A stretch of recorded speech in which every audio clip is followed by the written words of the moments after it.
Elle n'a jamais dit aux milliardaires qu'ils avaient une fille, jusqu'au jour où l'enfant en a eu besoin. La brume matinale s'attardait encore sur les champs au-delà de la grille en fer forgé, lorsque Claire Moreau ferma doucement la porte d'entrée du pavillon de service. Dans le silence presque sacré des premières heures du jour, seuls ses pas résonnaient sur les dalles de pierre menant au manoir principal. Elle portait un chignon simple, serré comme sa routine, et son uniforme impeccable laissait entrevoir le soin méticuleux qu'elle apportait à chaque détail de sa vie. À 30 ans, Claire n'était ni résignée, ni amère. Elle vivait selon une règle qu'elle s'était imposée depuis 11 ans. Ne pas faire de vagues, ne pas attirer l'attention, rester invisible. Dans ce rôle de gouvernante, elle s'était fondue avec une aisance presque inquiétante. Le manoir, situé à une demi-heure de Paris, sur une colline discrète entourée de hêtres centenaires, appartenait à Alexandre Laurent, un magnate de la technologie dont le nom circulait régulièrement dans les pages économiques des journaux. Un homme aussi brillant qu'insaisissable, toujours entre deux vols, 2 réunions, 2 acquisitions. Il était rare qu'il passe plus de quelques jours consécutifs dans cette demeure, préférant ses penthouses à Tokyo ou San Francisco. Pour Claire, cette absence constante avait été une bénédiction silencieuse. Ce que personne ne savait, c'est que cette distance n'était pas un simple hasard du destin. Elle l'avait choisi. 11 ans plus tôt, sur une plage ensoleillée près de Marseille, Claire avait vécu un été hors du temps. À 19 ans, elle y travaillait comme serveuse dans une brasserie de bord de mer et Alexandre, tout juste majeur, y passait des vacances avant d'entrer dans une école de commerce prestigieuse. Leur rencontre n'avait rien eu d'extraordinaire. Une conversation sur un livre qu'elle lisait, une soirée à marcher le long des quais, un baiser volé sous un lampadaire. Ce qui avait suivi avait été aussi intense que bref. Il ne s'était jamais promis l'éternité. Et pourtant, quelques semaines après son départ, Claire avait découvert qu'elle était enceinte. Elle n'avait jamais cherché à le recontacter, peut-être par orgueil, peut-être par peur. Plus probablement parce qu'elle savait au fond d'elle-même qu'il appartenait à un monde où elle n'aurait jamais sa place. Elle avait préféré partir de Marseille, élever sa fille seule, loin de tout ce qui aurait pu la rappeler à cette histoire. Juliette était née en hiver par une nuit glaciale dans une maternité de province. Claire l'avait regardée, minuscule, fragile, et s'était promis de tout faire pour qu'elle ne manque jamais d'amour, même si elle devait grandir sans père. Au fil des années, elle avait appris à jongler entre petits boulots et études du soir, finissant par obtenir un certificat en gestion hôtelière. Le poste chez les Laurent avait été une opportunité inespérée, une manière de stabiliser leur vie après tant de déménagements. Jamais Claire n'aurait imaginé que le propriétaire serait ce même Alexandre. Lorsqu'elle avait vu son nom sur les papiers, une sueur froide lui avait traversé le dos. Mais au moment de l'entretien, ce n'était pas lui qui l'avait reçu, et elle avait accepté le poste en espérant ne jamais croiser son chemin. Pendant longtemps, cela avait fonctionné. Alexandre vivait à 100 à l'heure, passait rarement dans la propriété, et lorsqu'il y était, il n'adressait aux employés que des ordres brefs et impersonnels. Il ne l'avait jamais reconnu. Et Claire s'était bien gardée de faire quoi que ce soit qui puisse éveiller un souvenir. Juliette, de son côté, grandissait doucement. Curieuse, vive, rêveuse, elle aimait dessiner, lire et poser 1000 questions sur tout. Claire avait toujours fait en sorte de protéger son monde, de lui offrir un environnement stable malgré les absences et les secrets. La fillette ignorait qui était son père, et chaque tentative d'en parler se heurtait à un silence douloureux. Claire avait toujours espéré que le temps atténuerait cette question, que Juliette cesserait de demander. Mais plus les années passaient, plus l'absence devenait une présence obsédante. Et puis un matin, quelque chose changea. Ce fut d'abord imperceptible. Juliette qui traînait les pieds pour aller à l'école, ses yeux qui perdaient un peu de leur éclat. Elle parlait moins, riait moins. Claire mit cela sur le compte de la fatigue, de l'hiver, d'un rhume peut-être. Mais au fond d'elle, une angoisse sourde commença à se réveiller. Elle connaissait sa fille, chaque nuance de son regard, chaque variation de son humeur, et ce qu'elle voyait là, c'était un retrait progressif, une fuite vers l'intérieur. Un soir, après le dîner, Claire trouva Juliette assise sur le rebord de la fenêtre, fixant les lumières de la ville au loin. La fillette ne tourna même pas la tête lorsqu'elle entra dans la chambre. Elle tenait un carnet contre sa poitrine comme un secret trop lourd. Claire s'approcha, s'assit à côté d'elle, mais Juliette ne parla pas. Un silence pesant s'installa, interrompu seulement par le tic-tac de l'horloge. Claire passa une main douce dans les cheveux de sa fille, mais celle-ci se dégagea lentement, sans colère, simplement avec une lassitude étrange. Ce soir-là, Claire ne dormit pas. Elle resta allongée, les yeux fixés au plafond, le cœur serré. Le passé qu'elle avait enfoui avec tant de soin semblait refaire surface, porté par le silence d'une enfant qui, sans le savoir, portait le poids d'un secret bien plus grand qu'elle. Le lendemain, elle reçut un appel de l'école. La voix grave du directeur résonna dans l'écouteur avec une gravité inhabituelle. Il lui demanda de venir le plus vite possible, car il avait lu quelque chose d'alarmant. Assise face au bureau en acajou, Claire sentit ses mains trembler lorsqu'on lui tendit la rédaction que Juliette avait rendue cette semaine-là. En haut de la page, en lettres droites et appliquées, le titre « Le père que je n'ai jamais connu ». Les phrases, simples mais poignantes, décrivaient un vide, une absence brûlante. Juliette y parlait d'un homme qu'elle n'avait jamais vu, mais dont elle ressentait la présence dans chaque coin d'ombre de sa vie. « Peut-être qu'il ne sait pas que j'existe », avait-elle écrit. Ou peut-être qu'il ne veut pas me connaître. Dans tous les cas, je suis seule. Claire relut ces mots en silence, incapable de retenir les larmes qui montaient à ses yeux. Elle avait cru la protéger. Elle avait cru que l'amour maternel suffirait. Mais elle comprenait maintenant que ce n'était plus possible.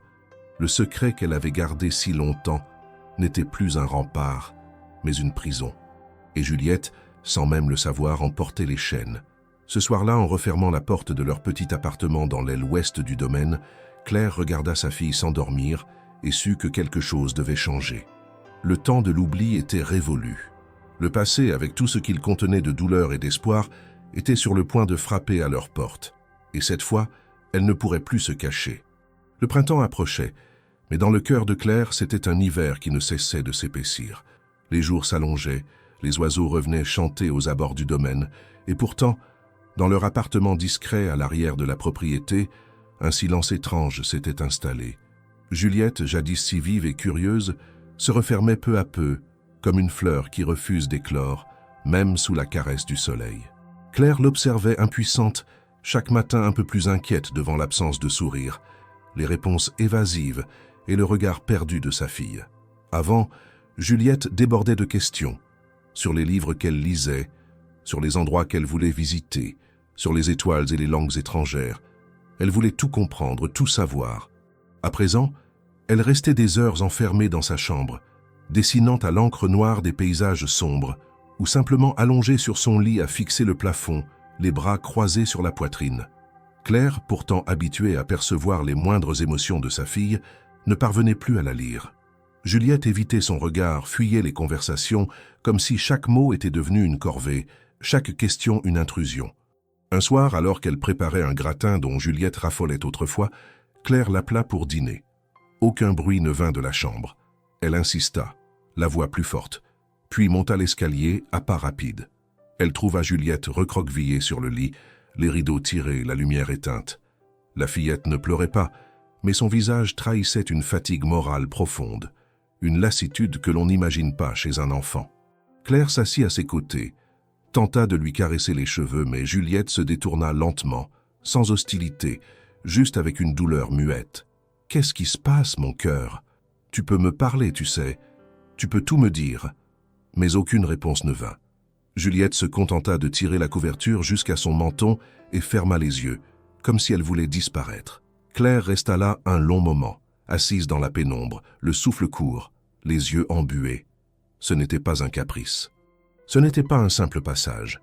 Quelque chose de plus profond, de plus grave était en train de se produire. Quelques jours plus tard, elle reçut un appel du collège. La voix de la directrice était douce, mais inquiète. Elle lui demanda si elle pouvait passer après les cours pour discuter d'une rédaction rendue par Juliette dans le cadre d'un devoir de français. Claire sentit immédiatement son estomac se nouer. Elle prit un taxi pour ne pas perdre une minute. Dans le bureau feutré de l'établissement, on lui tendit une feuille soigneusement pliée, avec, en haut de la page, le prénom de sa fille inscrit en lettres bien formées. Elle commença à lire. Chaque ligne était un coup porté à ses certitudes, à son cœur, à sa conscience. Juliette y parlait d'un père inconnu, d'un vide qui grandissait en elle. Elle écrivait avoir longtemps cru qu'il était mort, puis qu'il était peut-être parti loin pour des raisons mystérieuses. Mais ces dernières semaines, elle disait avoir compris Il était bien vivant. Simplement, il ne voulait pas d'elle. Claire sentit son monde s'écrouler mot après mot. Elle comprenait désormais que son silence avait cessé de protéger sa fille. Il la détruisait. Dans le passage le plus bouleversant, Juliette écrivait « Parfois, je rêve qu'il m'attend devant l'école. Mais quand je sors, il n'y a que maman. Elle est fatiguée. Elle sourit, mais ses yeux sont tristes. Elle ne dit rien. Alors je rentre avec elle, et je me dis que je dois être une erreur. » Claire porta une main à sa bouche pour étouffer un sanglot. Elle ne pensait pas que la douleur de Juliette était aussi profonde, aussi enracinée. Après la réunion, elle rentra au domaine le cœur lourd. Elle retrouva Juliette assise à la table de la cuisine, les mains jointes, l'air absent. Claire ne savait plus quoi dire. Elle se contenta de poser un bol de soupe devant elle. Elles mangèrent en silence. L'atmosphère était presque irréelle, comme suspendue dans une attente douloureuse. Ce soir-là, Claire ne monta pas directement se coucher. Elle resta dans le salon, relisant encore et encore cette rédaction. Elle s'en voulait, pour son mutisme, pour ses peurs, pour cette protection qui s'était muée en poison. Elle se remémora chaque moment où Juliette lui avait posé des questions sur son père. Chaque fois, elle avait détourné le regard, répondu évasivement, ou simplement changé de sujet. Elle avait pensé faire le bon choix. Elle avait cru que l'amour maternel suffirait à combler le vide. Mais c'était faux. Le silence n'efface pas l'absence. Il ne fait que l'amplifier. Le lendemain, elle tenta une nouvelle fois d'engager la conversation. Elle proposa à Juliette d'aller se promener au parc, de faire un tour en ville, de passer chez le glacier préféré de la fillette. Mais Juliette secoua doucement la tête. Ses yeux restaient fixes, sans lumière. Claire eut l'impression d'être face à une coquille vide. La voix de sa fille, autrefois chantante et pleine de vie, était devenue rare, brisée, presque éteinte. Elle se demanda si Juliette avait découvert quelque chose, si elle avait entendu une conversation, fouillée dans des papiers. Cette pensée lui donna des sueurs froides. Et si elle savait déjà? Et si le secret n'était plus un secret? Claire se promit de vérifier, d'inspecter ses affaires, non pas pour la trahir, mais pour comprendre. Cette nuit-là, lorsque Juliette fut endormie, elle entra dans sa chambre, ouvrit doucement son tiroir et trouva un cahier. À l'intérieur, des croquis, des portraits d'hommes, des visages imaginaires. Mais l'un d'eux lui coupa le souffle. C'était le visage d'Alexandre. Imprécis, certes, mais les traits étaient là. Les pommettes hautes, le regard perçant, les cheveux noirs légèrement ondulés. Claire sentit ses jambes fléchir. Juliette savait, ou du moins, elle avait deviné. Peut-être sans preuve, mais avec l'instinct tenace des enfants blessés. Ce qu'elle craignait le plus était en train de se produire. Sa fille, cette petite fille qu'elle avait tant protégée, avait compris ce que Claire n'avait jamais eu le courage d'avouer. Et maintenant, elle souffrait non seulement de l'absence d'un père, mais aussi du mensonge de sa mère.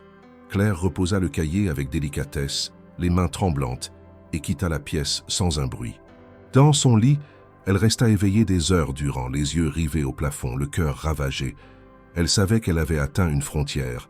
Elle ne pourrait plus reculer. Bientôt, Juliette lui demanderait la vérité. Et cette fois, elle ne pourrait plus se dérober. Le mensonge, aussi silencieux soit-il, avait trop duré, et la blessure qu'il avait causée saignait à présent à ciel ouvert. Ce n'était plus seulement une question de courage, c'était une question de survie. La pluie tombait drue ce soir-là, frappant les vitres avec une régularité presque hypnotique. Le ciel de Paris s'était assombri dès la fin de l'après-midi, plongeant le domaine dans une pénombre précoce. Claire, absorbée par la préparation du dîner, n'avait pas remarqué que Juliette ne dessinait pas, ne lisait pas, ne fredonnait pas dans sa chambre comme elle le faisait parfois. Elle était simplement restée assise sur le canapé du petit salon, les genoux repliés contre sa poitrine, les yeux rivés sur la cheminée vide. Le feu n'avait pas été allumé, mais son regard semblait suivre des flammes invisibles, perdues dans une intensité étrange. Lorsque Claire entra dans la pièce avec 2 tasses de chocolat chaud, elle sentit immédiatement que quelque chose pesait. Ce n'était pas seulement le silence, c'était l'attente. L'air semblait figé, comme si chaque particule contenait un mot non dit, une confession suspendue. Elle s'assit lentement à côté de sa fille, posa la tasse sur la table basse et l'observa en silence. Juliette ne tourna pas la tête, mais elle savait que sa mère était là. Son corps tendu trahissait une tension contenue, comme si un barrage invisible s'apprêtait à céder. Puis, après un long moment, sans la regarder, Juliette parla. Sa voix n'était qu'un murmure, mais il porta plus loin que tous les cris. « Maman, pourquoi mon père ne m'aime pas ?» Claire sentit son cœur s'arrêter. Elle ne répondit pas immédiatement. Elle ne pouvait pas. C'était comme si les mots étaient restés coincés dans sa gorge, bloqués par des années de silence et de peur. Juliette, elle, fixait toujours un point invisible devant elle, mais ses yeux, eux, étaient pleins de larmes. De petites perles brillantes qui glissaient silencieusement sur ses joues. « J'ai entendu, dit-elle doucement. Un jour, tu parlais au téléphone. Tu croyais que je dormais? Tu as dit son nom, Alexandre? Et après, j'ai compris. J'ai cherché. J'ai regardé ses photos dans les journaux, sur Internet. C'est lui, hein? C'est lui, mon père. » Claire n'essaya pas de nier. Elle ne pouvait plus. Face à cette lucidité douloureuse, tout effort pour cacher la vérité aurait été une trahison de plus. Elle baissa la tête, les yeux embués. « Oui, » murmura-t-elle, « c'est lui. » Juliette essuya ses larmes du revers de la manche, mais son visage restait grave. Elle n'avait pas crié, pas hurlé, pas frappé du poing. C'était pire. Elle restait calme, froide, blessée au plus profond. « Il est si proche, maman. Il vit ici. Il passe devant moi. Il me regarde sans me voir. Comment est-ce possible? Pourquoi ne lui as-tu jamais rien dit ?» Claire prit une profonde inspiration. Elle voulait répondre, tout expliquer. Le passé, ses peurs, son choix de tout faire seule. Mais comment traduire en mots des années de décision, d'angoisse, de sacrifice? Comment justifier un silence si long, si pesant? Elle posa une main sur celle de Juliette, mais la fillette se dégagea lentement, sans violence, comme si ce geste lui faisait mal. « Je voulais te protéger, » souffla Claire. « J'avais peur qu'il te rejette, qu'il ne veuille pas de toi, qu'il ne croie pas ce que j'avais à lui dire. Il ne m'a jamais demandé de nouvelles. Il ne savait même pas que tu étais née. Je pensais que c'était mieux comme ça, que tu serais plus heureuse sans ce poids. » Juliette secoua doucement la tête. « Ce n'était pas mieux, tu as menti. Tu m'as laissé croire que je n'étais pas assez bien, pas assez importante. Et lui, il est là, maman. Il est juste là. Comment peut-il vivre si près de nous sans savoir que je suis sa fille ?» Cette phrase si simple laissa Claire dévastée. Elle avait cru bien faire. Elle s'était convaincue, année après année, que l'oubli était une forme d'amour, que taire le passé était la meilleure façon de bâtir l'avenir. Mais elle comprenait à présent que le silence n'était qu'une armure rouillée, incapable de protéger quiconque de la vérité. Juliette avait grandi dans l'ombre d'un homme qu'elle ne connaissait pas, et cette absence, au lieu de s'atténuer, était devenue une plaie béante. « Est-ce qu'il m'a déjà vue ?» demanda Juliette après un long silence. « Est-ce qu'il m'a déjà regardé, vraiment ?»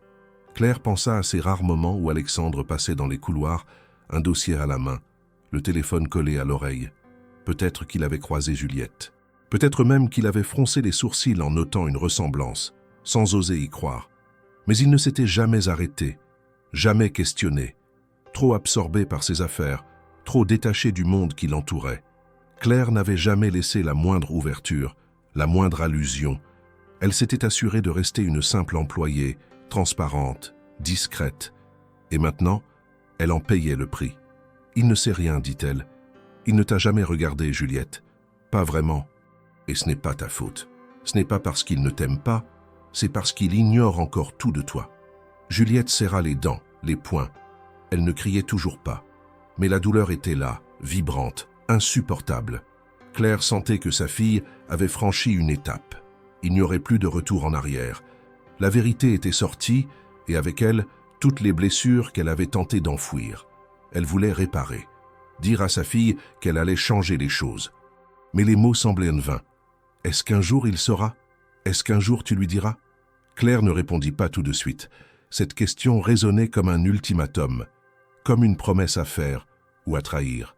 Elle savait que chaque seconde de silence ajoutait une pierre de plus à la muraille qui s'érigeait entre elle et sa fille. Elle se leva, alla jusqu'à la fenêtre, observa les gouttes ruisselant sur les vitres. « Oui, » finit-elle par dire, « je lui dirai. Je ne sais pas encore comment ni quand, mais je lui dirai. » Juliette ne répondit pas. Elle se leva à son tour, alla jusqu'à la porte, et avant de quitter la pièce, elle lança un dernier regard à sa mère. « S'il ne m'aime pas, au moins je saurai que ce n'était pas moi, mais lui. » Puis elle monta dans sa chambre, laissant Claire seule dans le silence humide d'une nuit d'aveu. La pluie continuait de tomber, inlassable, comme pour laver les années de non-dits. Mais certaines vérités ne se dissolvaient pas si facilement. Certaines vérités laissaient des cicatrices que seul l'amour, dans sa forme la plus sincère, pouvait peut-être un jour réparer. Claire n'avait pas dormi. Elle avait passé la nuit à tourner dans son lit, le regard rivé au plafond, le cœur oppressé par un poids ancien, mais désormais insupportable. Les paroles de Juliette résonnaient encore dans son esprit, lancinantes, indélébiles. Ce n'était plus une simple douleur maternelle qu'elle ressentait, mais une panique profonde, viscérale. Elle avait cru pouvoir protéger sa fille par le silence. Maintenant, elle comprenait qu'elle avait commis une erreur irréparable. Le matin venu, elle se leva avant même que le soleil ne perce l'horizon. Elle observa Juliette dormir, recroquevillée sous la couverture, les sourcils légèrement froncés, comme si même dans ses rêves, la paix lui échappait. Ce jour-là, Claire ne prit pas le chemin habituel vers les cuisines. Elle monta directement vers le bâtiment principal, sa tenue plus soignée que d'habitude, son regard décidé mais troublé. Elle n'avait pas de plan. Elle ne savait pas exactement ce qu'elle allait dire ni comment, mais elle savait qu'elle devait le faire. Alexandre Laurent se trouvait à Paris depuis 2 jours déjà. Il avait assisté à plusieurs réunions dans le grand salon du domaine, entouré de collaborateurs venus de Londres et de Berlin. Claire l'avait aperçu brièvement, le visage grave, les traits tirés. Il semblait préoccupé, comme toujours, par des chiffres, des délais, des décisions à prendre. Pourtant, il était là, accessible, pour une fois. Et Claire sentit que c'était peut-être sa seule chance. Elle gravit les marches menant au bureau du propriétaire, le cœur battant la chamade. Arrivée devant la porte en bois massif, elle hésita un instant. Elle leva la main pour frapper, mais une voix froide la coupa dans son élan. C'était celle de Sophie, la secrétaire personnelle d'Alexandre. Toujours impeccable, toujours à l'affût. « Madame Moreau, vous avez un problème ?» Claire se retourna, mal à l'aise. Elle n'avait pas prévu de devoir passer par elle. Elle espérait pouvoir parler directement à Alexandre, sans intermédiaire. Mais la réalité la rattrapait. Elle n'était qu'une employée parmi d'autres, invisible aux yeux de ce monde de pouvoir et de contrôle. « J'aurais besoin de lui parler. Juste quelques minutes. C'est important. » Sophie haussa un sourcil, visiblement peu convaincue. « Monsieur Laurent est en réunion, et très occupé. Si c'est au sujet de l'intendance, je peux transmettre. »« Non, c'est personnel. » Un silence gênant s'installa. Claire se sentit rougir, consciente que sa demande sortait de l'ordinaire. Mais elle ne pouvait pas reculer. Pas cette fois. « Je suis désolée, » insista Sophie, « mais je ne peux pas vous laisser entrer sans rendez-vous. » Claire hocha la tête, refoulant une montée d'émotion. Elle savait que pousser la porte de force ne servirait à rien. Alors elle tourna les talons, le souffle court, la gorge nouée. En redescendant les escaliers, elle sentit les larmes lui monter aux yeux. Mais elle se reprit rapidement. Elle ne pouvait pas s'effondrer. Pas maintenant, elle devait trouver un autre moyen. De retour dans ses quartiers, elle prit un carnet et un stylo. Elle s'assit à la table, respira profondément et commença à écrire. Les mots sortaient en désordre, précipités, douloureux. Elle écrivit comme on crie. Elle raconta cet été à Marseille, le hasard, la légèreté, puis la découverte de sa grossesse. Elle décrivit les doutes, les nuits blanches, la décision de ne rien dire. Et surtout, elle parla de Juliette, de ses rires d'enfant, de ses peurs, de ses forces. Elle expliqua combien elle l'avait aimé dès la première seconde et combien elle l'aimait encore. Elle glissa une photo de Juliette entre les pages, celle qu'elle gardait toujours dans son portefeuille. La fillette souriait devant un manège, les cheveux au vent, le regard lumineux. Mais une fois la lettre terminée, quelque chose l'arrêta. Elle la relut plusieurs fois. Chaque mot semblait à la fois juste et inutile. Chaque phrase portait le poids de sa vérité, mais aussi celui d'années d'absence. Comment Alexandre réagirait-il? Le croirait-il seulement? Peut-être penserait-il qu'elle inventait tout, qu'elle voulait lui soutirer quelque chose. Elle connaissait son monde, ses codes. Un monde où les intentions sont toujours suspectes, où l'on cache des avocats derrière chaque sourire. Elle replia lentement la lettre, la glissa dans une enveloppe, puis la posa sur la table. Elle resta là un long moment, les mains croisées, les yeux fixés sur ce rectangle blanc comme on regarde une bombe à retardement. Elle ne parvenait pas à se décider. L'envoyer, l'apporter en main propre, ou La déchirer? Mais au même moment, un cri venu de l'étage la fit sursauter. C'était Juliette. Claire se leva d'un bond, grimpa les escaliers 2 à 2 et entra dans la chambre. Juliette était assise sur le sol, les genoux ramenés contre elle, secouée de sanglots. Autour d'elle, des feuilles déchirées, des cahiers jetés, des crayons cassés. Claire s'agenouilla aussitôt à ses côtés, la prit dans ses bras. « Qu'est-ce qui se passe? Qu'est-ce que tu as ?» Mais Juliette ne répondait pas. Elle tremblait. Son regard était perdu, comme en proie à une tempête intérieure. Elle se débattait contre quelque chose que Claire ne pouvait pas voir. Quelque chose de profond, de sombre. Ce n'était plus une simple tristesse, c'était une angoisse brute, une détresse qui semblait l'avoir envahie tout entière. Une fois calmée, Juliette murmura quelques mots entre 2 sanglots. « Je n'arrive plus à respirer quand je pense à lui. J'ai mal au ventre, j'ai mal au cœur. Et toi? Toi, tu fais comme si tout allait bien. » Claire sentit la culpabilité l'écraser. Elle n'avait pas vu venir cette crise. Elle n'avait pas mesuré à quel point Juliette était à bout. Ce n'était pas juste une blessure de l'âme, c'était une douleur physique, étouffante. Le poids du secret qu'elle avait cru pouvoir porter seule s'était transformé en une charge insupportable pour sa fille. Elle l'avait trahi sans le vouloir, mais maintenant, elle ne pouvait plus reculer. Elle aida Juliette à se relever, lui apporta de l'eau, lui caressa les cheveux. Puis, lorsqu'elle fut calmée, Claire redescendit, prit l'enveloppe sur la table, l'ouvrit, en sortit la photo, la regarda une dernière fois et la remit à l'intérieur. Elle scella l'enveloppe et la glissa dans son sac. Cette lettre, elle allait la remettre à Alexandre. Pas demain, pas un jour, aujourd'hui. Mais au dernier moment, alors qu'elle allait franchir le seuil du bureau, son regard croisa celui de Juliette, descendue sans bruit. La fillette la regardait, droite, fragile, mais décidée. « Tu ne l'as pas encore fait, hein ?» Claire baissa les yeux. « Non, pas encore. » Juliette se contenta de dire « Il faut que tu le fasses, maintenant. » Puis elle retourna vers sa chambre sans attendre de réponse. Claire resta là, pétrifiée, l'enveloppe à la main, consciente que le moment de vérité approchait. Elle allait devoir choisir, et cette fois, ce choix ne concernait pas seulement elle. Il concernait la vie d'une enfant, sa fille, leur fille. Le lendemain matin, une atmosphère étrange régnait dans l'appartement. Le silence n'était plus seulement celui du non-dit, mais celui, plus inquiétant encore, de l'absence. Claire se réveilla plus tard que d'habitude, fatiguée par une nuit agitée. Elle pensa d'abord que Juliette dormait encore, puis, en ne voyant pas de lumière sous la porte de sa chambre, elle entra doucement. Le lit était fait, les couvertures tirées avec soin. Il n'y avait aucun bruit. La pièce semblait vide, figée. Le cartable de Juliette avait disparu, mais pas sa veste. Une bouffée d'angoisse traversa Claire. Elle appela son prénom, 1 fois, 2 fois. Aucune réponse. Elle fit le tour de l'appartement, puis du couloir, puis descendit dans le jardin, le cœur battant. Juliette n'était nulle part. Elle alerta immédiatement le personnel du domaine. Les jardiniers, les cuisiniers, même la secrétaire d'Alexandre furent mis au courant. On fouilla les alentours, les abords du bois, la serre, les dépendances. Claire appelait, implorait, répétait le nom de sa fille, la voix de plus en plus brisée. Mais elle savait déjà. Juliette n'était plus là. Elle était partie, fuguée. Elle n'avait laissé aucune note, aucun indice. Rien, si ce n'était l'absence absolue. La police fut alertée dans l'heure. Claire fut emmenée au poste pour déposer une déclaration.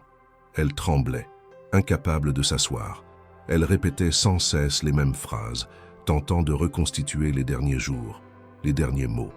Elle parlait de ses silences, de la détresse grandissante qu'elle avait ignorée trop longtemps, de cette conversation où sa fille lui avait dit « Tu ne l'as pas encore fait », comme une ultime supplique.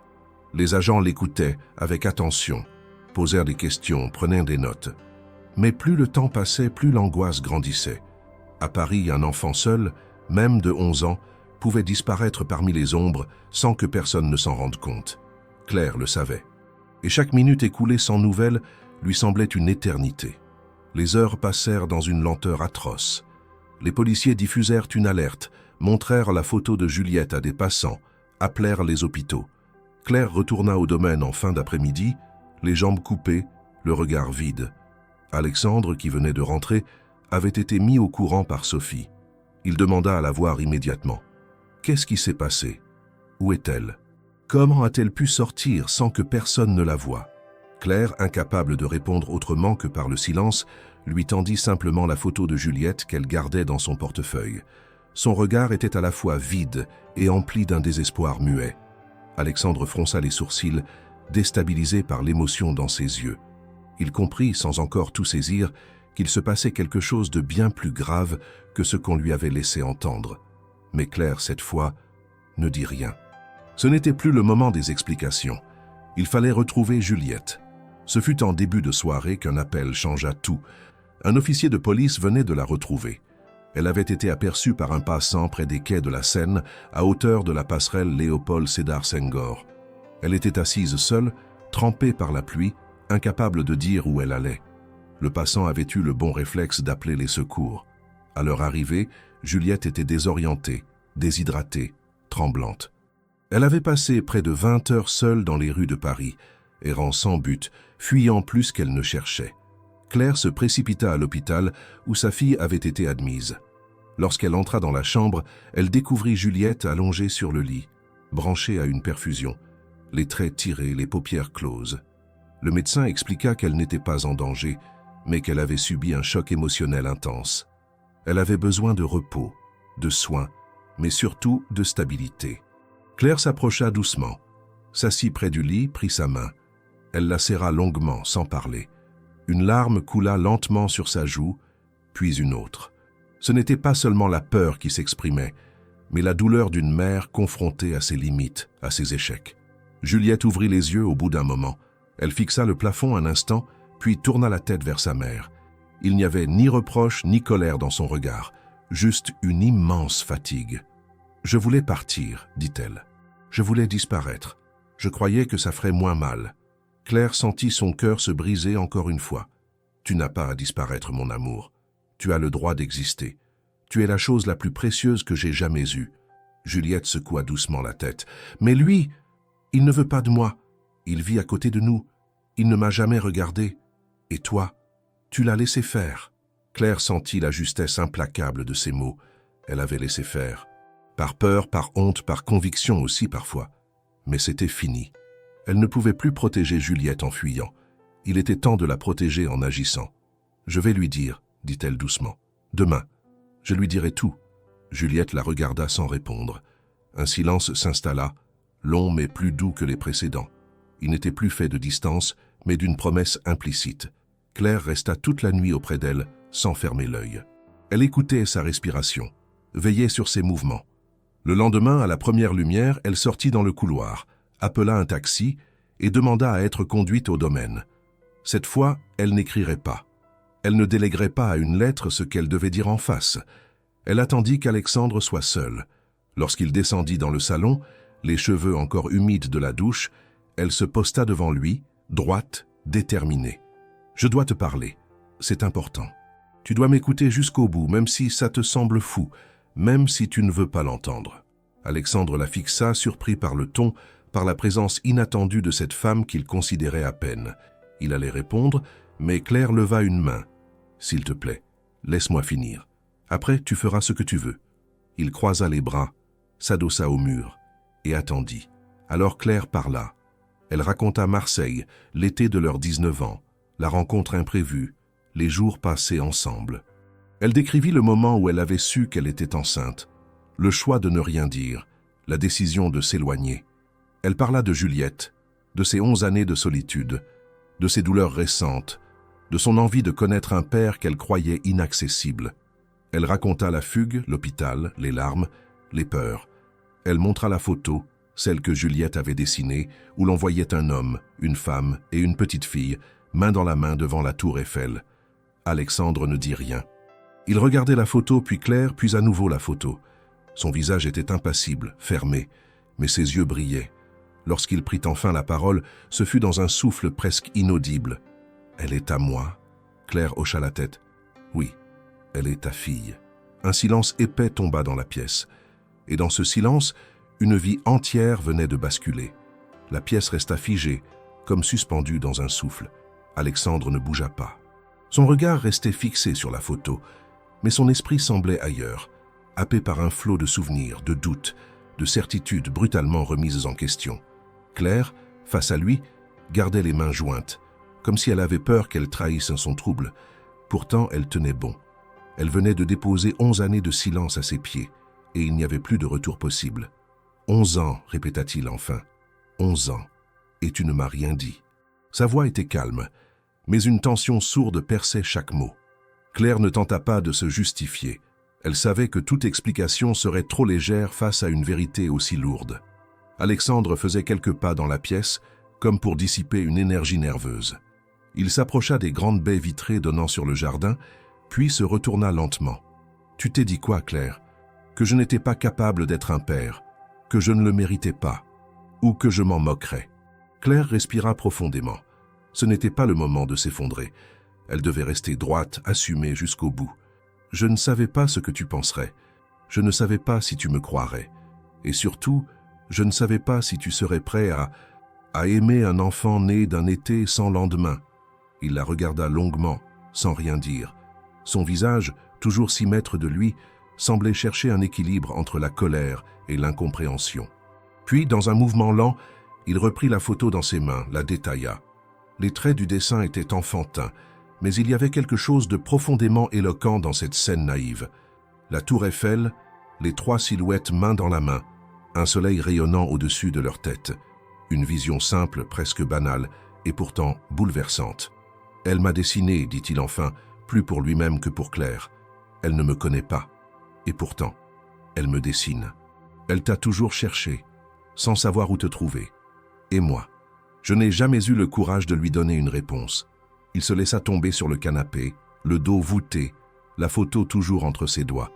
Il semblait vieilli, d'un coup, moins sûr de lui, moins inébranlable. Claire resta debout, incertaine. Elle n'avait pas préparé ce moment. Elle n'avait pas anticipé ses réactions. Elle l'avait toujours vu comme un homme d'affaires froid, inaccessible, guidé par la logique. Mais là, devant elle, il n'était plus qu'un homme désemparé face à une réalité qu'aucun calcul ne pouvait résoudre. « Est-ce qu'elle sait que je sais maintenant ?» demanda-t-il après un long silence. « Non, pas encore. Je voulais d'abord te laisser le temps de digérer, de comprendre, de décider ce que tu veux faire. Et si je ne veux rien faire ?» La question tomba comme une lame. Claire baissa les yeux, mais ne répondit pas. Elle savait que c'était une possibilité. Elle l'avait envisagé des milliers de fois. Que cette révélation ne change rien.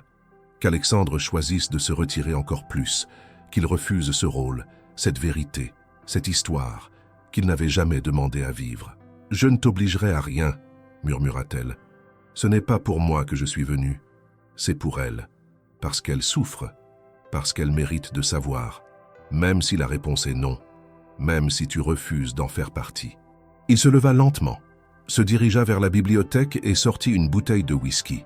Il se versa un doigt de liquide ambré, but une gorgée, puis se tourna vers elle. « Tu sais ce que j'ai pensé, en la voyant pour la première fois ? Il y a quelques semaines, je suis rentré un soir, elle était dans le jardin. Elle lisait un livre assise dans l'herbe. Elle ne m'a pas vu. Mais moi, j'ai eu un choc. Il y avait quelque chose, dans son regard, dans sa manière de tourner les pages. J'ai pensé à ma mère, puis à toi. Et j'ai repoussé l'idée. Je me suis dit que ce n'était pas possible, que c'était juste mon imagination. » Claire sentit un frisson la parcourir. Elle se souvenait de ce jour. Juliette lui avait dit, le soir même, qu'elle avait vu un monsieur très sérieux passer près de la roseraie. Elle avait même ajouté qu'il l'avait regardé étrangement. Claire n'avait pas relevé, prise dans ses préoccupations.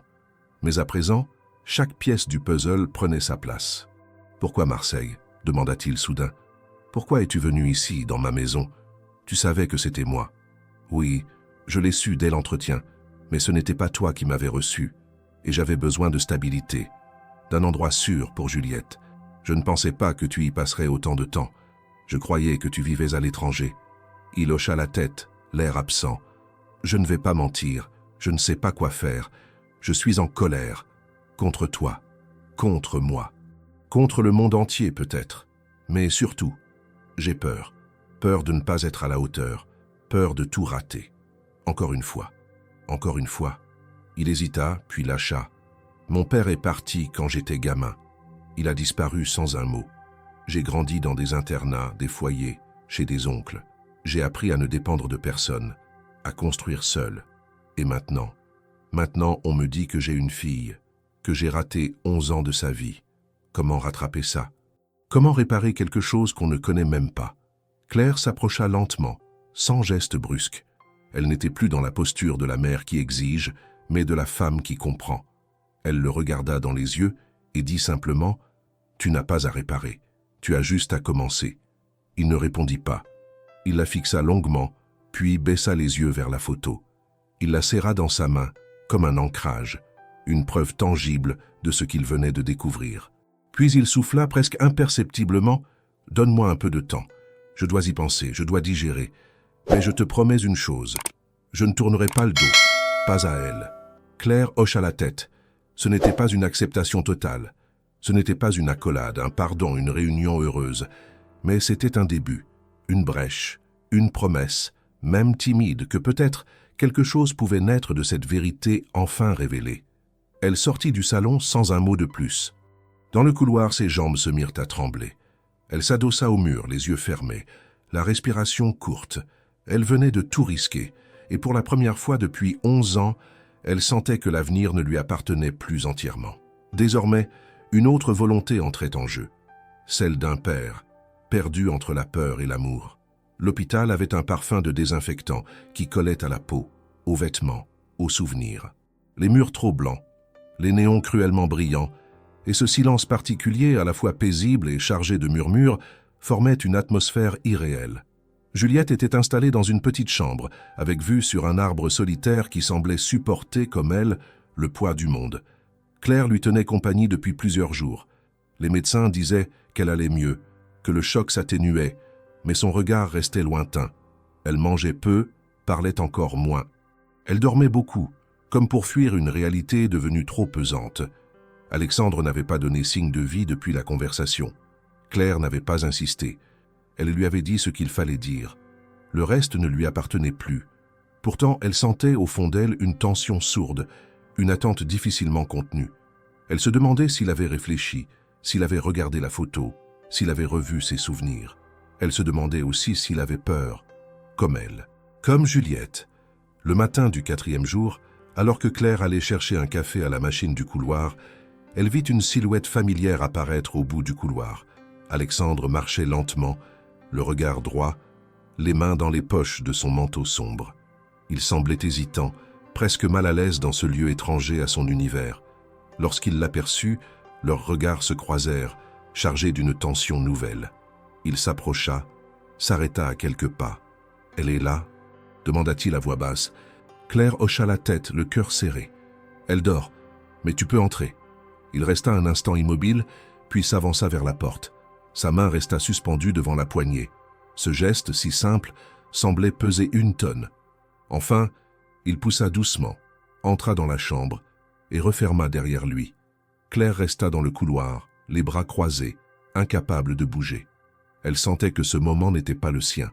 Il appartenait à eux deux. À l'intérieur, Juliette était allongée, paisible, son visage encore marqué par la fatigue. Alexandre s'approcha lentement, prit une chaise, s'assit. Il resta là, silencieux, à l'observer. Il vit la ressemblance. Les traits de Claire, certes, mais aussi quelque chose de lui. Un pli dans le front, une forme de menton, une manière de respirer. C'était troublant, bouleversant. Il n'avait pas prévu d'être submergé ainsi. Il ne savait pas ce qu'il allait dire, ni même s'il devait dire quelque chose. Il savait seulement qu'il devait être là. Juliette ouvrit les yeux. Elle mit un moment à réaliser. Puis, elle le reconnut.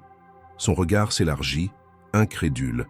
Elle se redressa lentement sur son oreiller, sans parler. Alexandre tenta un sourire maladroit, mais son visage trahissait une émotion qu'il ne parvenait pas à contenir. « Bonjour », dit-il doucement. Elle ne répondit pas. Elle l'observait avec intensité, comme si elle essayait de lire à travers lui, de comprendre pourquoi il était là, ce qu'il voulait. Il ressentit cette distance, cette méfiance. Elle n'était pas injuste. Il était un inconnu pour elle, un homme qui, pendant 11 ans, avait été absent sans qu'elle sache pourquoi. « Je m'appelle Alexandre », dit-il après un moment. « Mais je crois que tu le sais déjà. » Juliette acquiesça faiblement, les yeux toujours fixés sur lui. « Ta maman m'a parlé.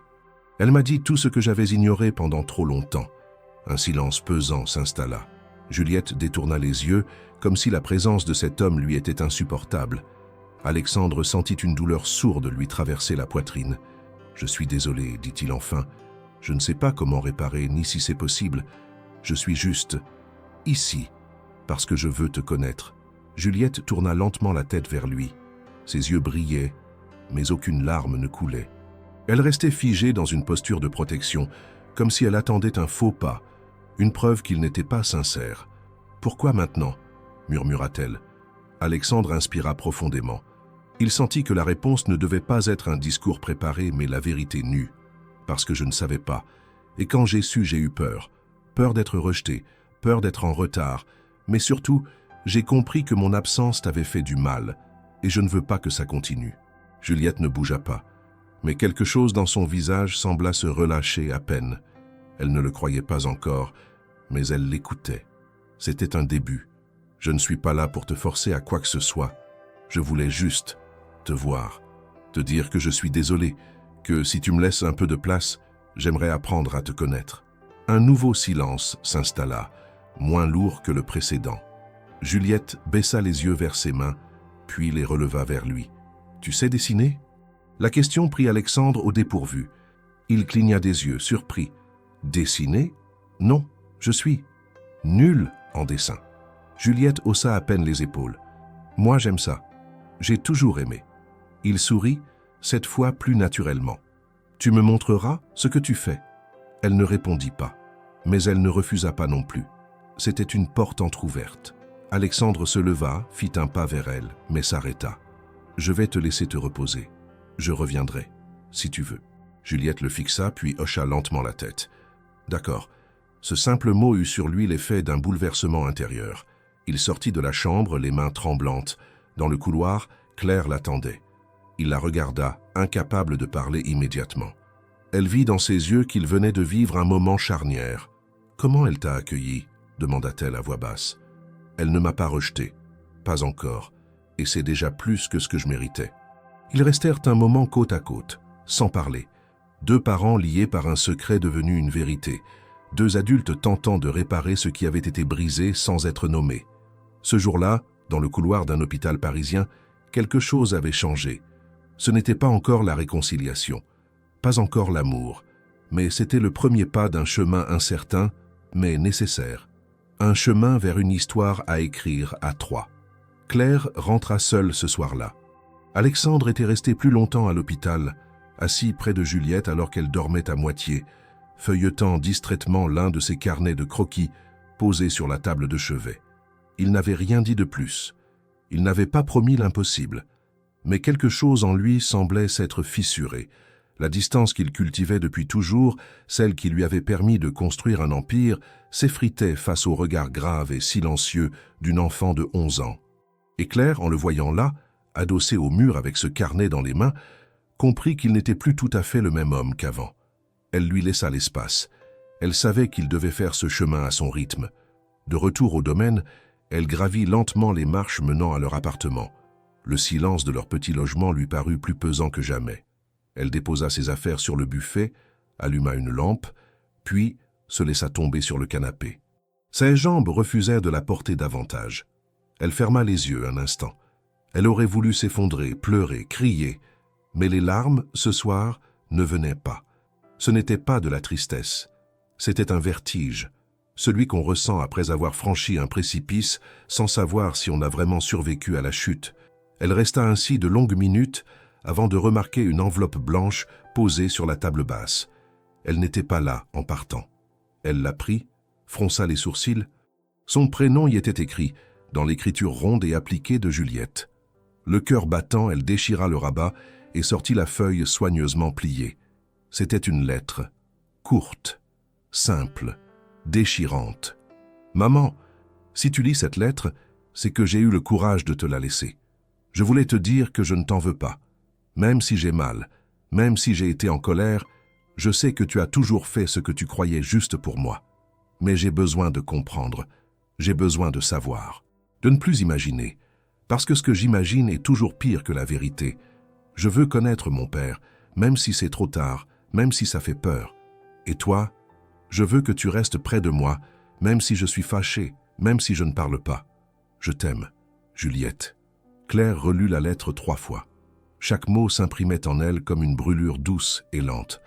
Elle sentit enfin les larmes couler, silencieuses, épaisses, libératrices.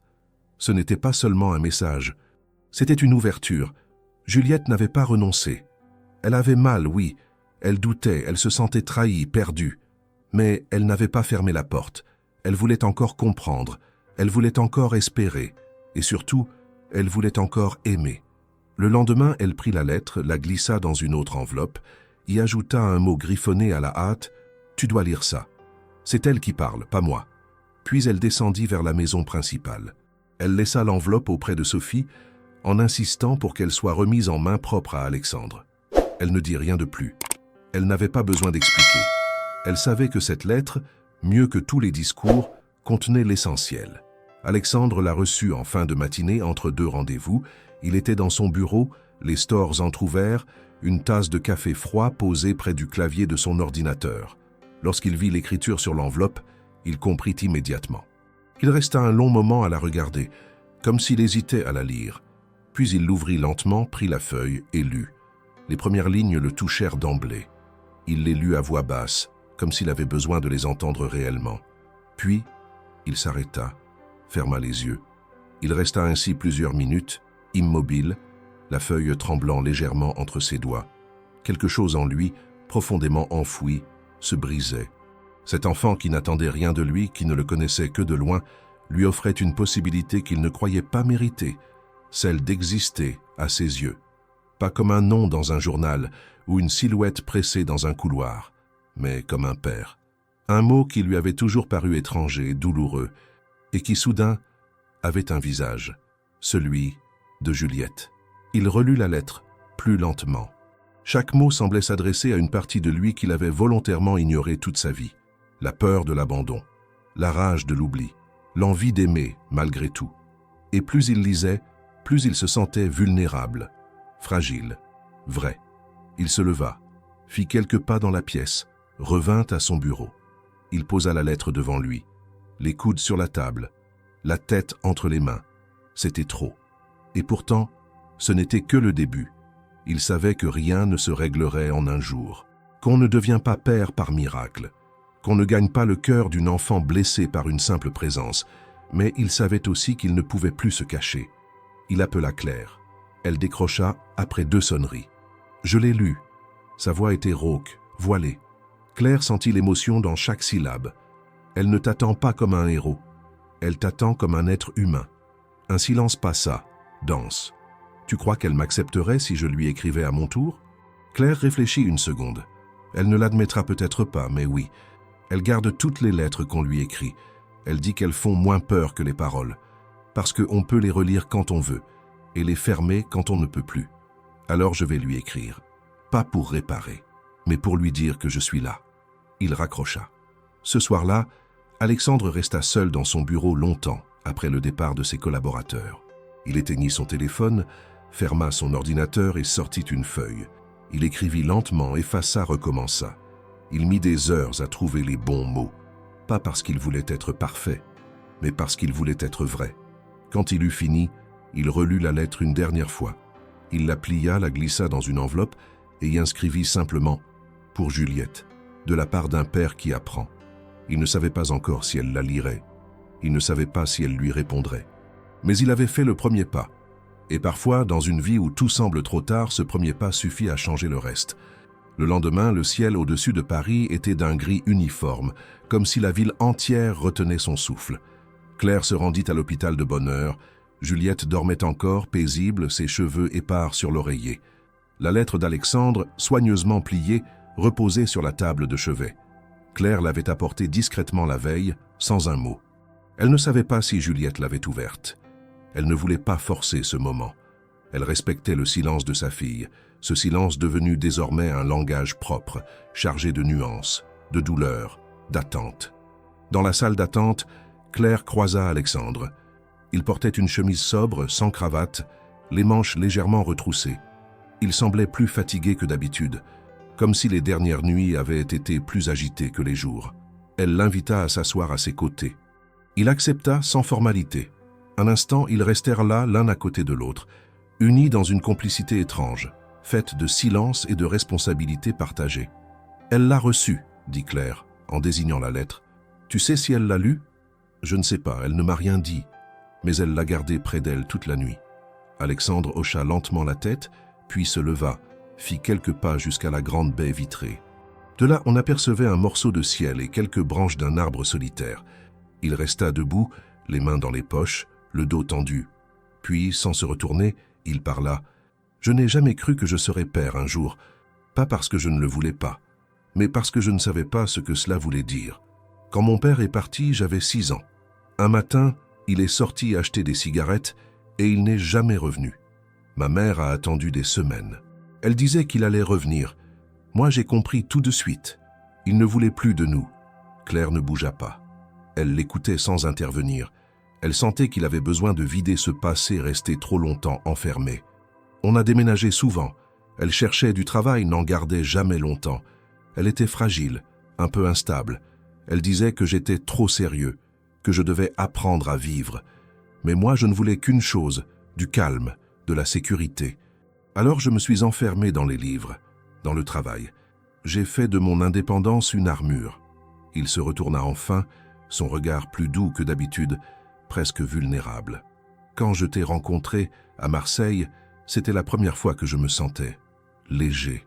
Je ne pensais à rien, pas au futur, pas aux responsabilités, juste à toi, à ce que je ressentais. Mais dès que l'été s'est terminé, j'ai refermé la porte, comme si tout ça n'avait été qu'un rêve. Claire sentit un nœud dans sa gorge. Elle se rappelait aussi, cette chaleur particulière, ces jours suspendus et cette fin brutale, sans explication. Elle l'avait cru lâche ou insouciant, mais jamais elle n'avait imaginé qu'il fuyait plus qu'il ne la quittait.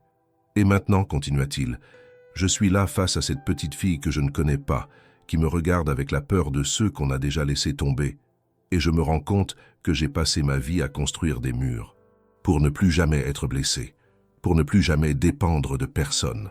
Claire s'approcha, posa une main sur le dossier de la chaise vide. Tu n'es pas obligé de tout déconstruire d'un seul coup, mais si tu veux qu'elle t'accueille, il faudra qu'elle voie qui tu es. Pas le patron, pas le génie des affaires, l'homme, le fils abandonné, le garçon qui a eu peur, et l'homme qui, aujourd'hui, essaie d'être père. Alexandre esquissa un sourire triste. Tu parles comme si c'était simple. Ce n'est pas simple, mais c'est possible. Il se rassit, les coudes sur les genoux, la tête baissée. Claire s'assit à côté de lui sans parler. Un médecin passa dans le couloir, salua d'un geste rapide. Puis, après un moment, Alexandre reprit la parole. Je voudrais lui parler, vraiment, lui raconter tout ça. Pas pour me faire plaindre, mais pour qu'elle sache que je ne suis pas seulement l'homme qui n'était pas là, que je suis aussi quelqu'un qui comprend ce que c'est que de se sentir seul. Alors fais-le, mais ne t'attends pas à ce qu'elle s'ouvre immédiatement. Elle t'observe, elle te teste. Elle cherche une faille, une preuve que tu vas encore disparaître. Et si je la déçois, tu la décevras, forcément, parce qu'on déçoit toujours, un jour ou l'autre. Mais si tu restes, si tu continues à revenir malgré tout, alors elle comprendra que tu es là pour de bon. Il resta silencieux un long moment, les yeux perdus dans le vide. Puis il se leva. Je vais rentrer. J'ai besoin d'écrire encore et de réfléchir. Tu penses qu'elle accepterait un week-end avec moi? Juste tous les deux? Pour parler, pour essayer. Claire hésita. L'idée la surprit. Elle ne s'attendait pas à une telle proposition si vite. Mais au fond, elle sentait que c'était juste. Juliette avait besoin de le voir hors du cadre de l'hôpital, hors du regard des autres. Elle avait besoin de le confronter et de décider par elle-même s'il méritait une place. Propose-lui. Mais sois prêt à ce qu'elle dise non. Il hocha la tête. Avant de partir, il se tourna une dernière fois vers Claire. Merci, pour ne pas m'avoir mis dehors, pour m'avoir laissé une chance, même si je ne la méritais pas. Elle lui répondit avec calme. Ce n'est pas moi qui t'ai donné cette chance, c'est elle. Lorsqu'il quitta l'hôpital, Claire retourna dans la chambre. Juliette était éveillée. Elle lisait un livre, la lettre toujours à ses côtés. Claire s'assit sur le bord du lit. « Il voudrait passer un week-end avec toi, juste vous deux. Tu n'as rien à décider tout de suite, mais il m'a demandé de te le dire. » Juliette ferma son livre. Son regard restait sérieux, mais plus fermé. Elle posa lentement la main sur la lettre d'Alexandre. Il a raconté des choses dans sa lettre. Sur son père, sur sa peur. J'ai pleuré en la lisant. Claire posa doucement sa main sur celle de sa fille. Alors, tu veux y aller? Juliette fixa un point invisible dans la pièce, puis répondit simplement. Oui, je crois que oui. Mais je veux voir s'il dit les mêmes choses en vrai. Et dans cette réponse, sans chaleur mais sans rejet, il y avait une promesse. Celle d'une rencontre réelle, d'un face-à-face attendu, d'un lien peut-être en train de naître. Juliette n'avait pas demandé à sa mère de l'accompagner. C'était une première. D'habitude, elle ne sortait jamais sans Claire, surtout depuis sa fugue. Mais ce week-end-là, elle avait accepté de passer 2 jours avec Alexandre, seule avec lui, dans une maison secondaire qu'il possédait près de Fontainebleau. Claire, en l'aidant à préparer son sac, avait senti la tension sous-jacente à chaque geste, la nervosité contenue dans les gestes de sa fille. Juliette ne disait rien, mais ses doigts tremblaient légèrement lorsqu'elle pliait ses vêtements. Elle vérifia 3 fois si elle avait bien pris son carnet de dessin, son livre en cours et la lettre de son père, qu'elle glissa dans une pochette sans dire pourquoi. Claire l'observait sans commenter, consciente que ce moment lui appartenait à elle seule. Elle n'intervenait pas. Elle se contentait d'être là. Alexandre arriva ponctuellement. Il n'entra pas, resta sur le seuil, comme s'il avait peur d'envahir un espace sacré. Il salua Claire avec une politesse presque maladroite, puis se tourna vers Juliette. Il lui proposa de porter son sac, qu'elle lui tendit sans un mot. Leur échange était encore fragile, presque mécanique. Ils se saluèrent brièvement, évitèrent de trop se regarder. Puis ils montèrent dans la voiture. Claire les suivit du regard jusqu'à ce que le véhicule disparaisse au bout de l'allée. Son cœur battait fort, mais elle n'avait pas peur. Elle avait confiance en sa fille. Et elle avait foi en ce que cette rencontre pouvait produire, malgré toutes les incertitudes. Le trajet se fit en silence au début. Juliette regardait par la fenêtre, les écouteurs dans les oreilles, bien qu'aucune musique ne jouât réellement. Alexandre conduisait calmement, jetant parfois un coup d'œil discret vers elle, comme s'il cherchait à deviner ce qu'elle ressentait. Après une demi-heure, il tenta une première approche. « Tu as faim? On pourrait s'arrêter quelque part, si tu veux. » Juliette haussa les épaules sans répondre. Alexandre n'insista pas. Il comprenait qu'il devait respecter ses silences autant que ses mots. Lorsqu'ils arrivèrent à la maison, elle observa les lieux avec curiosité. Ce n'était pas une demeure impressionnante, plutôt une maison ancienne, en pierre claire, entourée de chênes et d'un petit jardin sauvage. Il l'avait choisie pour sa simplicité, sa discrétion. Il voulait un lieu neutre, où elle ne se sentirait pas écrasée par le luxe ou l'apparat. Elle entra sans faire de commentaires, posa son sac dans la chambre qu'il lui avait préparée et fit le tour du rez-de-chaussée. Dans la cuisine, Alexandre s'affairait déjà. Il avait sorti des ingrédients, des casseroles, et préparait une recette toute simple, des pâtes fraîches avec une sauce maison. Il n'était pas un grand cuisinier, mais il voulait faire quelque chose lui-même. Il se tourna vers Juliette. « Tu veux m'aider » Elle le regarda un moment, hésita, puis s'approcha. Elle lava les tomates pendant qu'il hachait l'ail. Ils ne parlaient pas, mais leurs gestes s'accordaient dans un rythme calme, presque harmonieux. Petit à petit, une forme de confort s'installait. Lorsqu'ils passèrent à table, Juliette mangea avec appétit. Ce fut elle qui rompit le silence la première. « Pourquoi t'as choisi cette maison ?» Alexandre leva les yeux vers elle. « Parce que je l'ai achetée il y a longtemps et que je n'y venais jamais. Je voulais y retourner avec toi, pour en faire un endroit nouveau. À nous. » Juliette sembla réfléchir à cette réponse, puis demanda « T'as grandi où ?» Il répondit honnêtement. Il parla de ses années en internat, des villes qu'il avait traversées, de l'absence de repères fixes. Il ne dramatisa pas. Il raconta simplement, sans phare. Juliette écoutait, concentrée, attentive. Puis, elle se leva, alla chercher son carnet et s'installa à la table. Elle ouvrit une page vierge. « Je vais te dessiner. » Il sourit, surpris. « Tu veux que je pose ?»« Non, reste comme tu es. Mais parle encore. » Alors il parla. De son premier emploi. De la première fois où il avait eu peur de rater. De la fois où il avait failli tout quitter. Il n'essayait pas d'impressionner. Il racontait ce qu'il aurait aimé entendre de son propre père, et Juliette dessinait. Son regard passait sans cesse de son visage à la feuille, concentré. À la fin, elle tourna le carnet vers lui. Le portrait était simple, mais expressif. Il se reconnut dans les traits un peu durs, les yeux légèrement fatigués. « Tu m'as bien cerné, murmura-t-il. Juliette haussa les épaules. « C'est ce que j'ai vu. » Il se leva, alla chercher un vieux cadre dans un tiroir, y glissa le dessin et le posa sur une étagère. « Je le garderai là, comme un rappel. » Ils passèrent le reste de l'après-midi à marcher dans le jardin, à parler par bribes. Elle lui posa des questions plus personnelles. S'il avait déjà été amoureux, s'il avait regretté certaines décisions, s'il se sentait seul parfois. Il répondit avec une honnêteté désarmante, sans chercher à paraître fort. Elle, de son côté, lui parla de l'école, de sa passion pour l'astronomie, de ses peurs, surtout celle de disparaître sans que personne ne le remarque. Le soir venu, après un repas léger, Juliette lui tendit un paquet cadeau maladroitement emballé. « C'est pas grand-chose. Maman m'a aidé. Mais c'est pour toi. » Il défit le papier avec précaution. C'était un petit carnet à la couverture en cuir brun, avec son prénom gravé discrètement. À l'intérieur, quelques pages déjà remplies. Des phrases de Juliette, des pensées, des dessins. Et une page au milieu avec une phrase unique. « Si tu veux, on peut recommencer. » Alexandre sentit sa gorge se serrer. Il referma doucement le carnet, les yeux embués. Il se leva, prit Juliette dans ses bras. Ce n'était pas un geste spectaculaire, juste une étreinte simple, maladroite mais sincère.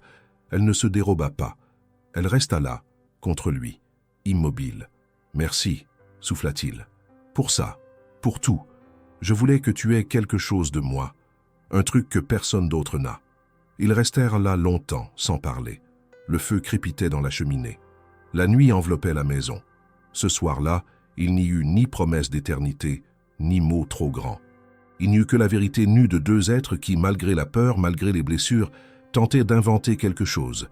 Peut-être pas une famille encore, mais une possibilité, un espace nouveau, un lien en formation, fragile, mais réel.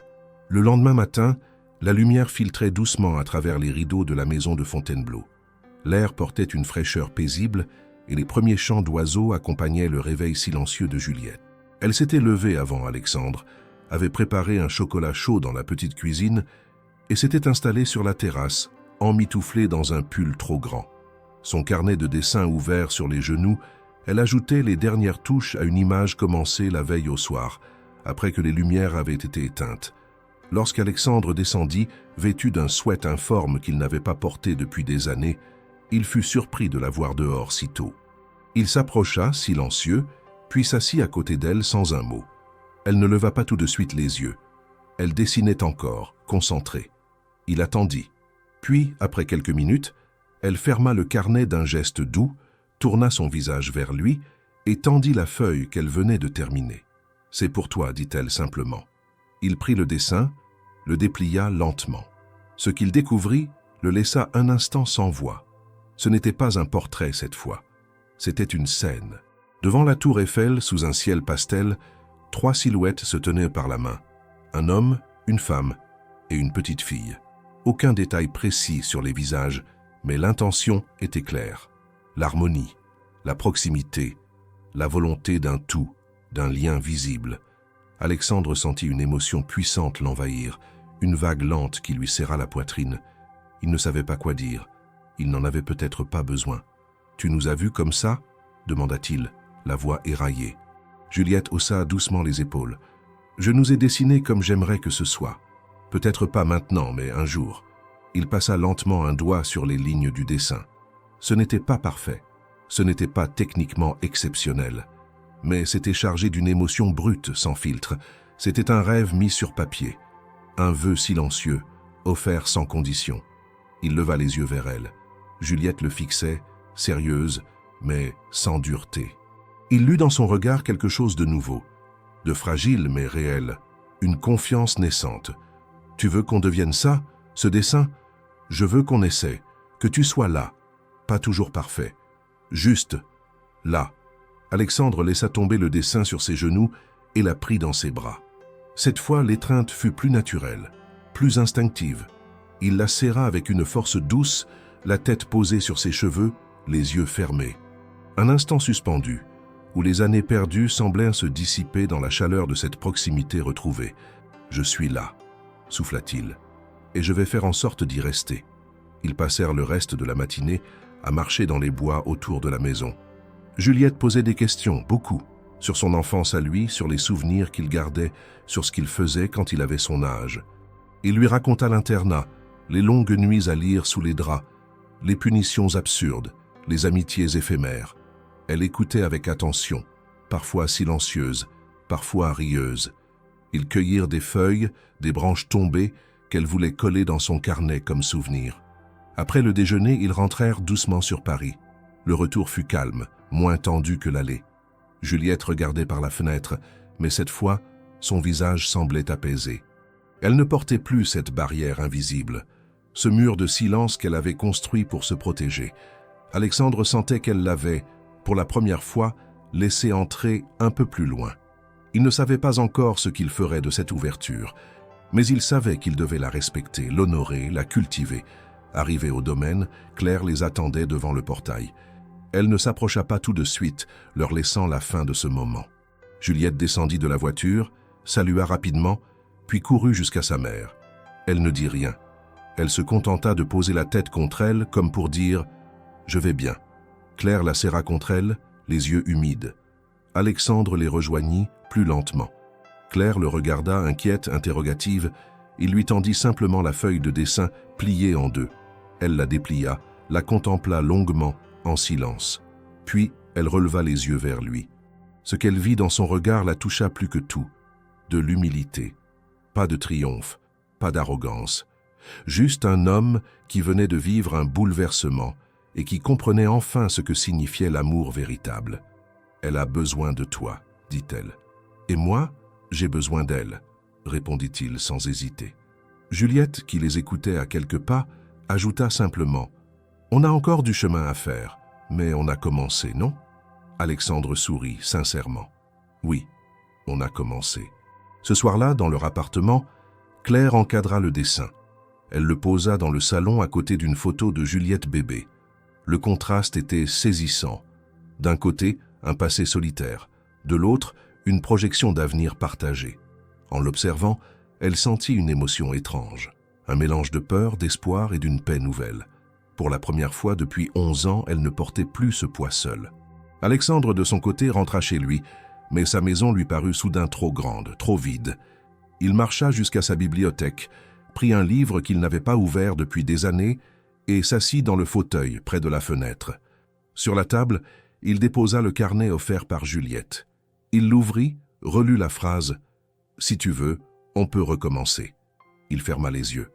Et dans le silence de sa maison, pour la première fois depuis longtemps, il se sentit un peu moins seul. Les jours suivants s'écoulèrent avec une lenteur nouvelle, comme si le temps lui-même avait décidé de se plier au rythme hésitant de cette relation en formation. Juliette ne parlait plus de son père avec la méfiance ou la douleur d'avant. Elle ne posait pas de questions urgentes, ne cherchait pas à comprendre le passé à tout prix. Elle observait, elle testait, elle attendait, et surtout, elle écoutait.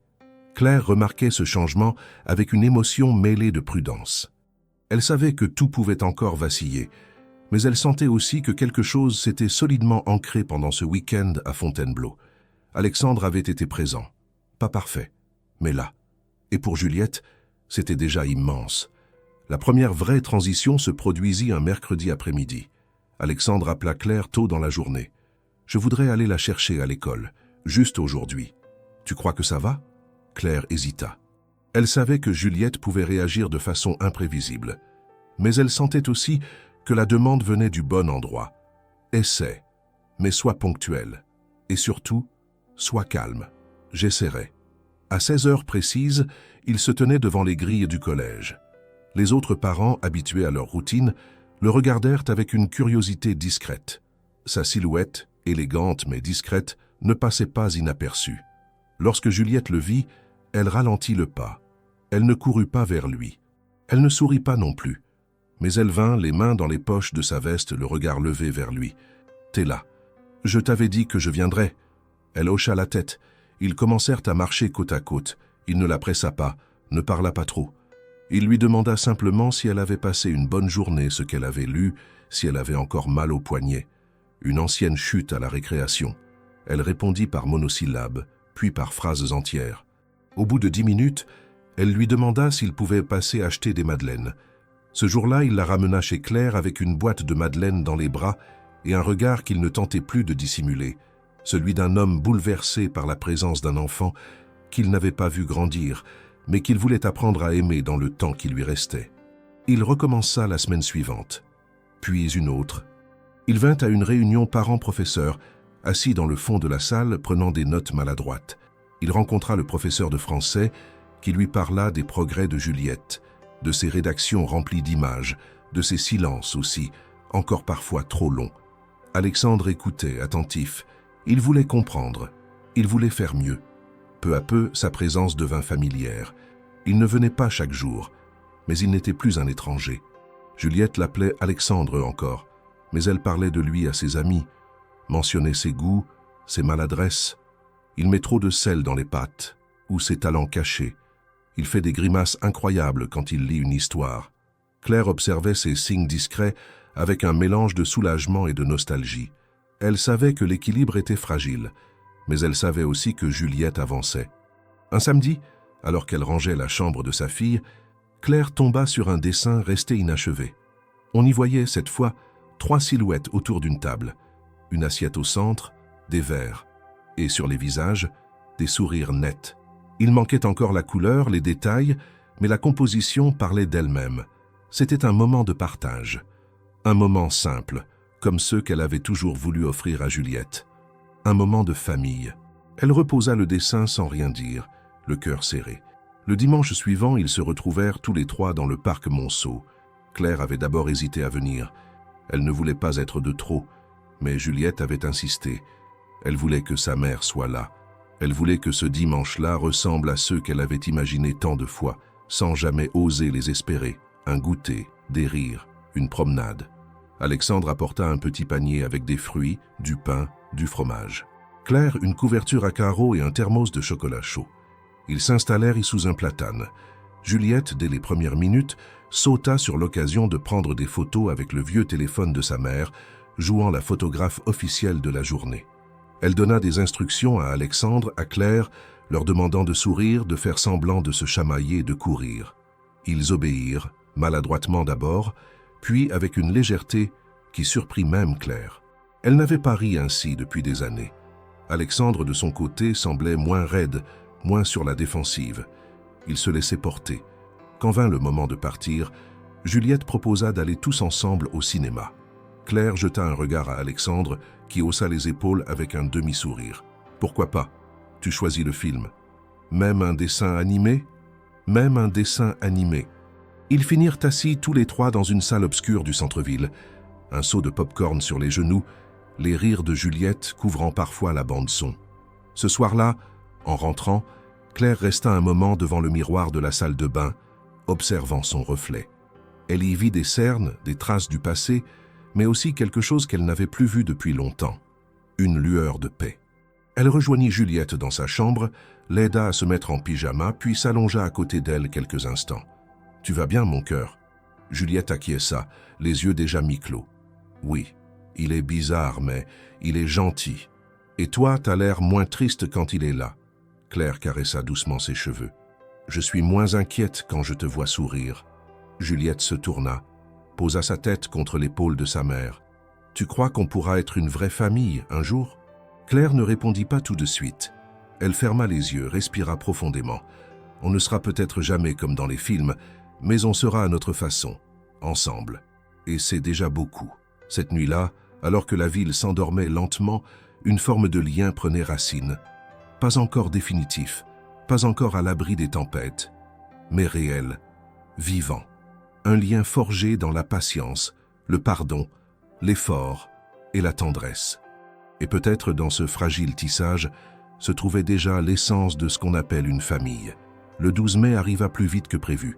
C'était un dimanche, et cette année, cette date coïncidait avec l'anniversaire de Juliette. 12 ans. Claire avait passé la semaine à jongler entre les préparatifs discrets et son travail quotidien, tout en gardant le secret du mieux qu'elle pouvait. Juliette, bien sûr, sentait qu'il se passait quelque chose. Elle n'était pas naïve, mais elle jouait le jeu, feignant l'indifférence avec une petite pointe d'amusement dans les yeux, comme si elle savait qu'un secret doux était en train de se tisser autour d'elle. Alexandre avait demandé à Claire la permission d'organiser quelque chose de spécial. Non pas une fête tapageuse, mais un moment sincère pensé pour Juliette et autour d'elle. Il avait choisi un petit jardin privé à Paris, à 2 pas des buttes Chaumont, un endroit intime, protégé, entouré d'arbres anciens et de rosiers sauvages. Il avait loué le lieu pour l'après-midi, installé quelques tables avec des nappes blanches, commandé des pâtisseries artisanales, préparé des boissons fraîches et invité quelques amis proches de Juliette. Ses camarades de classe les plus fidèles, ses 2 cousines du côté de Claire et les adultes qui comptaient vraiment dans sa vie. Rien de trop, juste les essentiels. Claire accompagna Juliette jusqu'au lieu du rendez-vous sans dire un mot de ce qui les attendait. La fillette portait une robe bleu ciel, choisie avec soin le matin même. Lorsqu'elles franchirent le petit portail du jardin, Juliette s'arrêta net. Elle regarda autour d'elle, les yeux écarquillés, la bouche entr'ouverte. Les guirlandes suspendues entre les branches, les tables dressées, les bouquets de fleurs, les petits paquets cadeaux, tout était là, pensé pour elle. Et au centre, debout sous une tonnelle légère, Alexandre, vêtu simplement mais avec cette élégance naturelle qu'il ne pouvait effacer, un sourire sincère sur le visage. « Joyeux anniversaire », dit-il en s'avançant. Juliette le regarda quelques secondes, puis, sans dire un mot, s'approcha et l'enlaça. Il se pencha légèrement, surpris mais touché, et la serra contre lui. Ce n'était plus le geste hésitant d'un homme étranger. C'était un père, accueillant dans ses bras une enfant qu'il avait longtemps cherchée sans le savoir. L'après-midi se déroula comme dans un rêve doux. Juliette riait, courait, discutait avec ses amis, ouvrait ses cadeaux, goûtait à tout. Alexandre ne la quittait pas des yeux. Il ne tentait pas de s'imposer, mais était là à chaque instant, prêt à intervenir, à servir, à écouter. Claire, quant à elle, observait cette scène depuis une chaise au fond du jardin, les mains croisées sur ses genoux. Elle n'était plus dans l'angoisse du lendemain. Elle était dans la gratitude du présent. Vers la fin de la journée, alors que le soleil déclinait lentement, Alexandre monta sur une petite estrade improvisée entre 2 arbres. Il tapota doucement un verre avec une cuillère pour attirer l'attention. Tous les regards se tournèrent vers lui.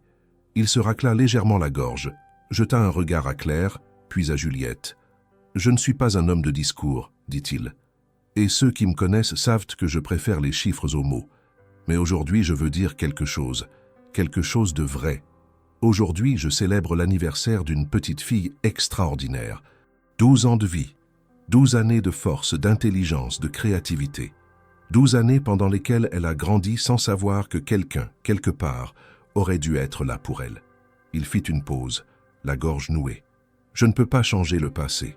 Je ne peux pas revenir en arrière et rattraper chaque instant manqué. Mais je peux promettre une chose. À partir d'aujourd'hui, je serai là. Je ne veux plus fuir. Je ne veux plus me cacher. Je veux être un père. Pas parfait, pas toujours à la hauteur, mais présent. » Juliette s'était approchée doucement pendant qu'il parlait. Elle leva les yeux vers lui, les larmes au bord des cils. « Tu l'es déjà, » souffla-t-elle. Alexandre descendit de l'estrade, s'agenouilla devant elle et la prit dans ses bras. Un silence se fit dans le jardin, rempli d'émotions. Claire, elle, sentit une chaleur étrange l'envahir. Ce n'était pas de la joie pure. C'était un soulagement profond, un relâchement de tout ce qu'elle avait porté seule pendant si longtemps. Après l'étreinte, Alexandre se tourna vers Claire. Il marcha lentement vers elle, s'arrêta à 1 mètre à peine. Il la regarda droit dans les yeux. « Et à toi, Claire, je dois dire quelque chose aussi. Merci. Pas seulement pour l'avoir élevée avec autant d'amour, pas seulement pour l'avoir protégée, mais pour avoir eu le courage de m'affronter, de me dire la vérité, de m'ouvrir cette porte. Je n'étais pas prêt. Tu l'étais. Tu as tenu pour 2. Je ne l'oublierai jamais. » Claire sentit sa gorge se serrer. Elle ne répondit pas tout de suite, mais son regard suffisait. Il y avait dans ses yeux quelque chose de nouveau, une paix, une reconnaissance mutuelle, une fin de guerre intérieure. La fête continua jusqu'au crépuscule. Lorsque les derniers invités partirent, Juliette s'assit entre Claire et Alexandre sur un banc au fond du jardin. Elle tenait une photo instantanée prise plus tôt, où on les voyait tous les 3 souriant, serrés les uns contre les autres. Elle caressa le bord de l'image du bout des doigts. On dirait qu'on est une vraie famille. Claire sourit, les yeux dans le vague. Parce qu'on en est une. Mais on est bizarre, non? Pas comme dans les séries. Les vraies familles le sont toujours. C'est ça qui les rend vraies. Juliette posa la tête sur l'épaule de sa mère, puis glissa sa main dans celle d'Alexandre. « Je veux qu'on reste comme ça, même si ça change parfois, même si c'est dur. »« On restera, » dit Alexandre, « promis. » Et dans ce simple engagement, dans cette promesse sans artifice, se trouvait toute la beauté d'un recommencement. Pas celui qui efface, mais celui qui accepte, qui répare, qui construit.